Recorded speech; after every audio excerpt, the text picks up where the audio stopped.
Hello YouTube, it's Mark Woods with another video. Here to ask you guys what choice to make. Should I go with the Brazilian board, or should I stay with the Korean board? You know, it's a tough decision. Now, I mean the one that I'm looking at for the, for as far as the Brazilian board, it's between the Stetsom Vulcan 8K or the Stetsom Bravo 8K.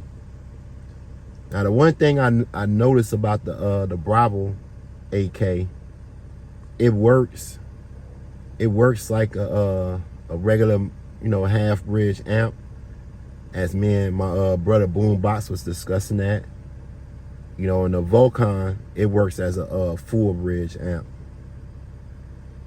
Most Korean amps that I know of are half bridge amps. Now, the thing with the Vulcan, with the Stetsom 8K Vulcan, it does run like, it does its full wattage at, probably 12.5, maybe 12.8. I'm gonna put it up there. This time I'm for real, I'm gonna put it up there. Sometime I forget to. And that's about it, man. Like they're the only two I really got my eyes on. I am looking at the Smart 5K too, the regular Smart 5K. And that brings back to the to the discussion that I've been having with Boombox. Like, you rather get an amp that can do his recommended power off low voltage. Because most people voltage do drop unless you have super good electrical. Like mine probably a drop down to 13.0, 13.5. And most amps are running at, they need to get full power, you need a 14.4 volts on it. Now as far as my Korean side, I mean, I'm looking at the Crescendo 6K bass. It's the bass Clef. And man, that one runs on low wattage, on low voltage too.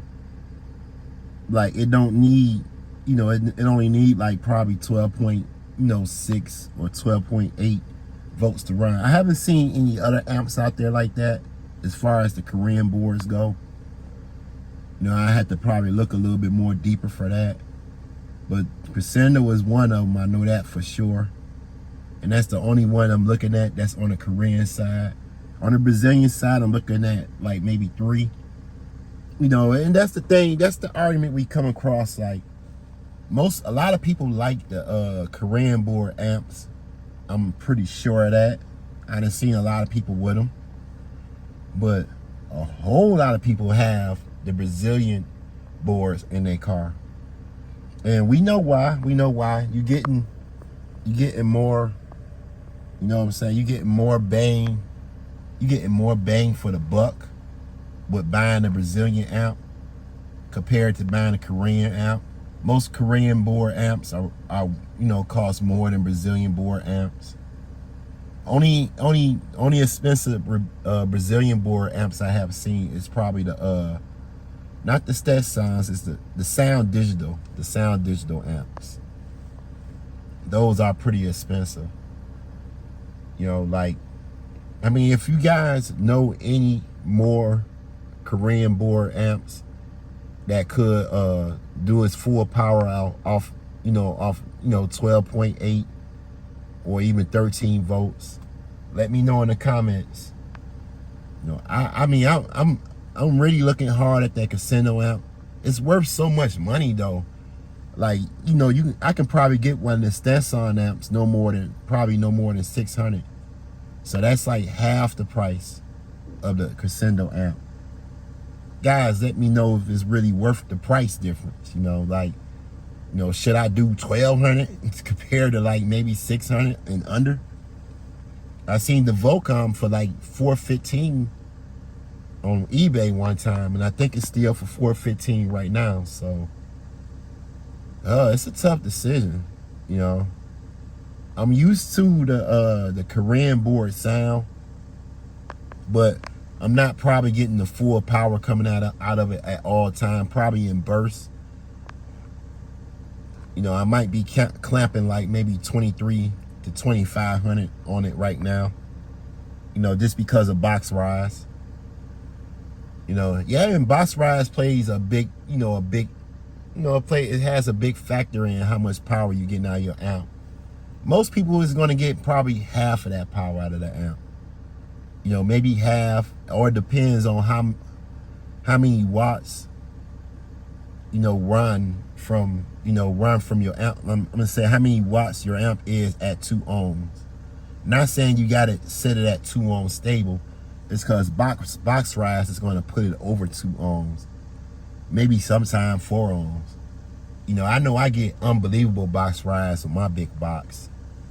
I can just imagine, because that's the reason my speakers move a lot more than a lot like that, because I have such a tuned low box, but at the same time it's real, it's got a lot of room in it. So that's the reason it moves my woofers so much, which looks very, very nice.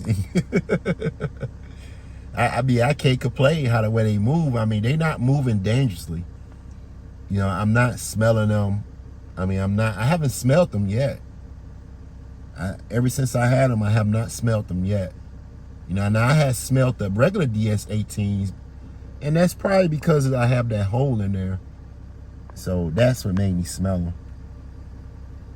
Wow. So let me know, guys. You know, let me know if you guys come across not a Brazilian amp, but a Korean board amp that does its full power, probably 13 volts and under. You know, because we want to try it that way. That way we're not forced. That way we're not forced to, run high voltage all the time just to get full power out of that amp. So, I hope you all enjoyed the video. If you do, smash that like button. I mean, we gonna try to do, good bass head subjects for right now. It's not too much I can do until I start spending money. You know, and right now, to be honest with you guys, it's not the time to really upgrade and spend money. You know, I might go ahead and try to, look into getting more lithium. The lithium is very, very hot right now, and it's going for good prices. And that will bring up the turns to another video. I hope you guys enjoyed the video with the balancer. You know, like, that was the very correct way to put it on. You know, I'm getting good action out of it. You know, everything is balanced now, finally, in my car. We're running at an even 14 volts right now. And I'm pretty sure that goes up, when it gets colder for some reason in my car. Because right now it's not idled up that high. So if you're new and love and wants to learn about car audio, please consider subscribing. This is Mark Woods. I'm out.